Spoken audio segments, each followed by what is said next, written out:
बिस्मिल्लाहिर्रहमानिर्रहीम। अजीज़ तलबा, आज हम 16th lecture second year chemistry का पढ़ने जा रहे हैं और हमने चैप्टर 17 स्टार्ट किया था which is about the alkyl halides and the amines. और आज के रिएक्शंस में हम बहुत अहम टॉपिक पढ़ेंगे which is about the elimination reactions of the alkyl halides, और इसकी दो टाइप्स को हम डिटेल में डिस्कस करेंगे which are the E2 reactions and E1 reactions.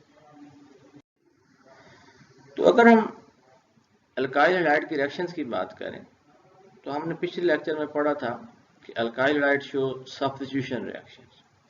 इसकी एक और पॉसिबिलिटी भी है कि alkyl halide can also show elimination reaction, mean डीहाइड्रोहैलोजिनेशन।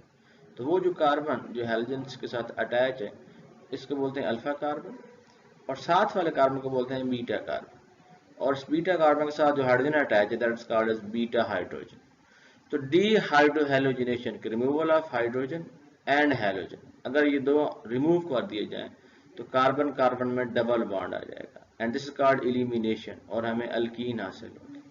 So this is called beta hydrogen, तो इसलिए इसको हम बीटा एलिमिनेशन कहते हैं। और इसको कार्बन नंबर 1 और ये कार्बन नंबर 2 अगर है तो इसको हम कहते हैं 1-2 एलिमिनेशन।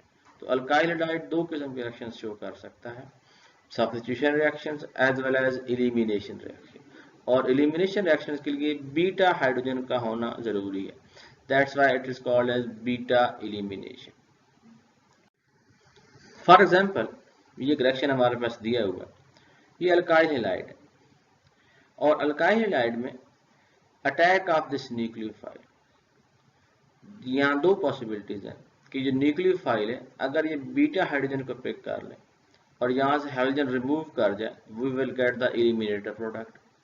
और दूसरी पॉसिबिलिटी ये है कि न्यूक्लियोफाइल अटैक करे कार्बन के ऊपर which is alpha carbon and this halogen is removed, that is called substituted product.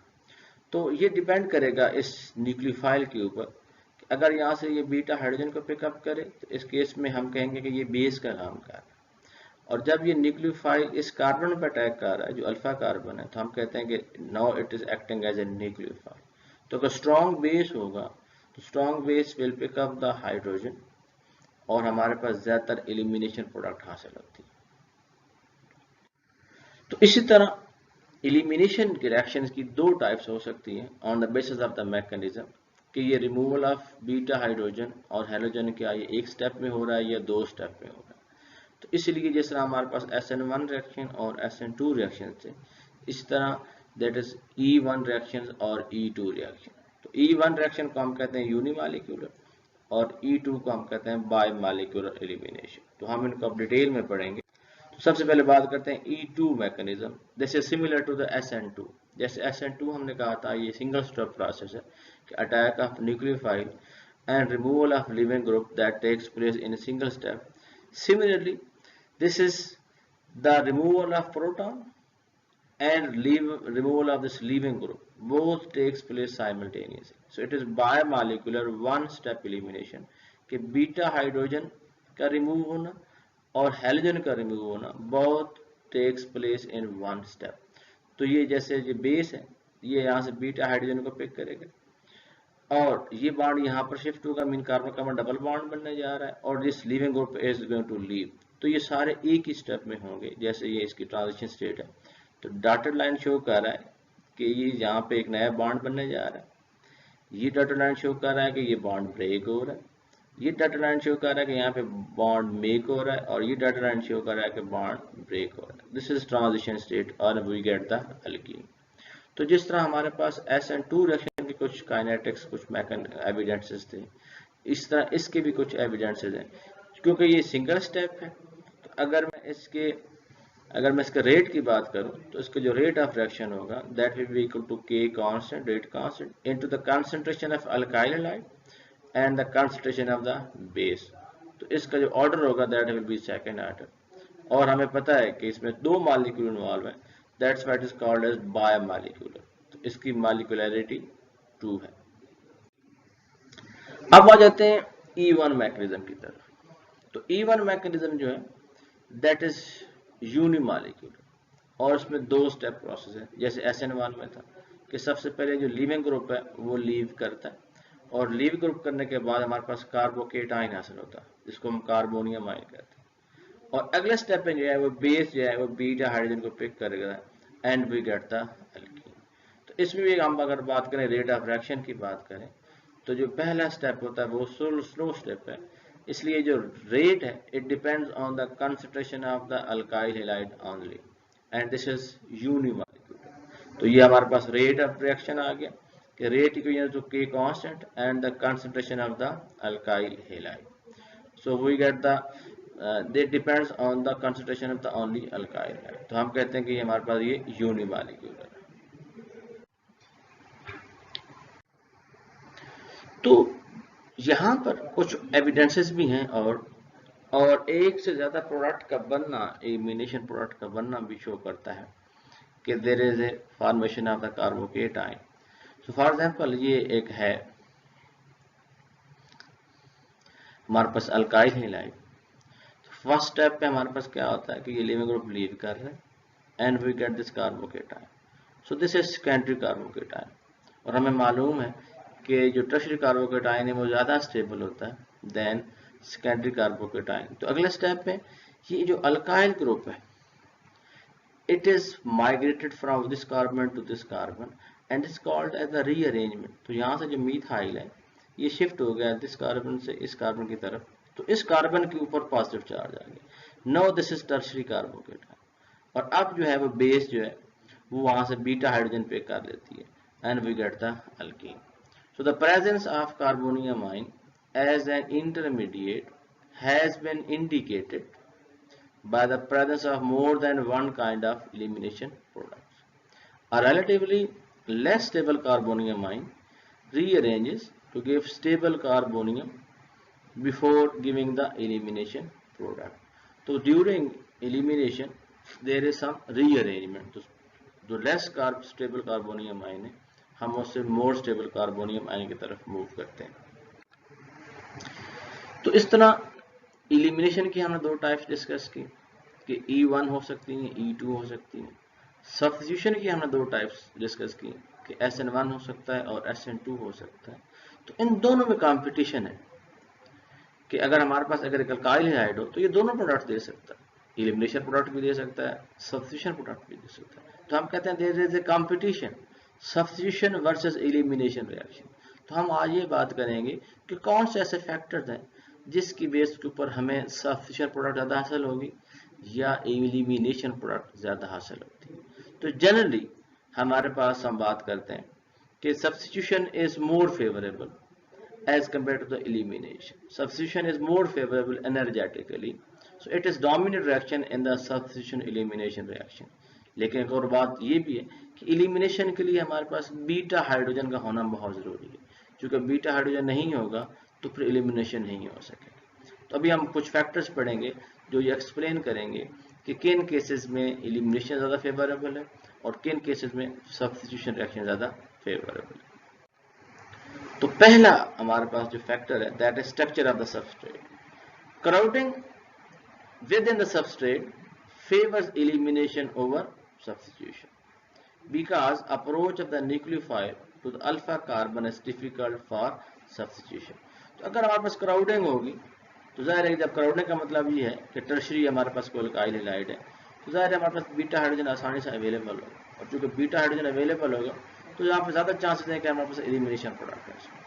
इस केस में अगर बात करें तो ये प्राइमरी है, ये हमारे पास जो है ये सेकेंडरी है।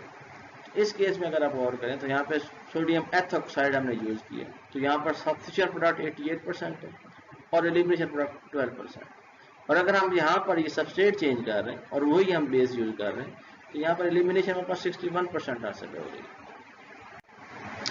तो दूसरा बड़ा फैक्टर जो है that is the nature of the base. अगर स्ट्रॉन्ग बेस होगी तो वो एलिमिनेशन को फेवर करेगी, अगर वीक बेस होगी तो वो सब्स्टिट्यूशन को फेवर करेगी। तो when electron donor is strong base जैसे हाइड्रोक्साइड आयन है या अल्कोक्साइड आयन है, दे डोमिनेट एलिमिनेशन ओवर सब्स्टिट्यूशन। तो E2 को फेवर करते हैं इंस्टेड ऑफ SN2 रिएक्शन। जैसे हमारे पास ये है अगर हाइड्रोक्साइड हम यूज करते हैं तो हाइड्रोक्साइड आयन जो है ये स्ट्रॉन्ग बेस है, तो they has the potential to pick up the beta hydrogen, तो हमारे पास अल्कीन प्रोडक्ट हासिल होती है। अगर एसिटेट आयन हम यूज करें जो कि वीक है, it will attack on alpha carbon and we get the substitution product. इसी तरह एक और बड़ा अहम रोल है that is the nature of leaving group. और लीविंग ग्रुप का जो रोल है ये दोनों में सेम है, एलिमिनेशन में और सब्स्टिट्यूशन में।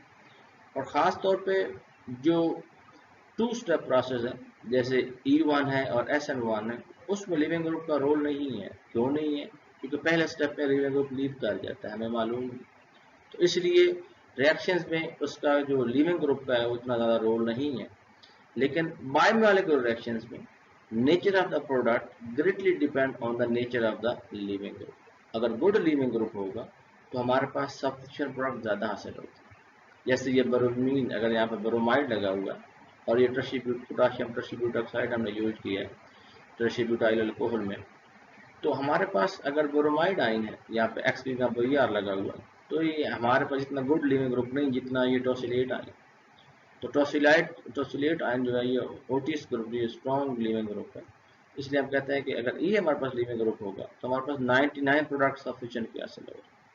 और अगर पास Br हमारे पास लिविंग ग्रुप तो हमारे पास 85% एलिमिनेशन हो रही है और 15% सब्स्टिट्यूशन हो रही है।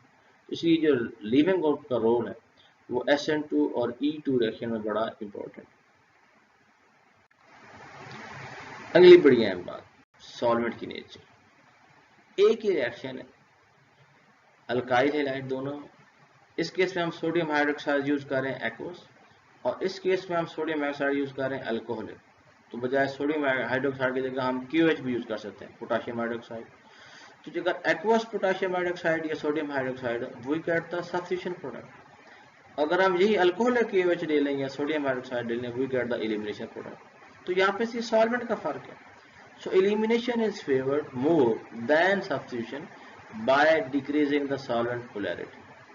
So thus alcoholic KOH affects elimination while more polar aqueous potassium hydroxide is used for substitution. तो हमारे पास अगर aqueous यूज करते हैं कंडीशन तो वो मोर पोलर है।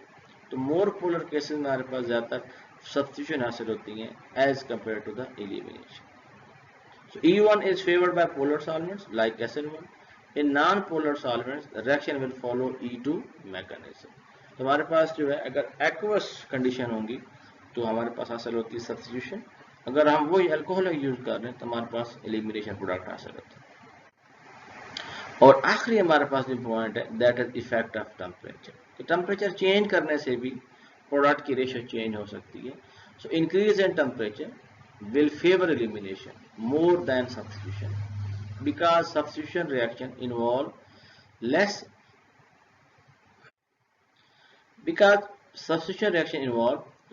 reorganization of the bond as compared to the elimination. तो हमारे पास अगर ये अल्काइल हैलाइड है और हम सोडियम ऑक्साइड यूज कर रहे हैं, अगर 45 डिग्री पे रिएक्शन करवाते हैं तो हमारे पास अल्कीन हासिल हो रही है और 47% सब्स्टिट्यूशन हासिल हो रही है।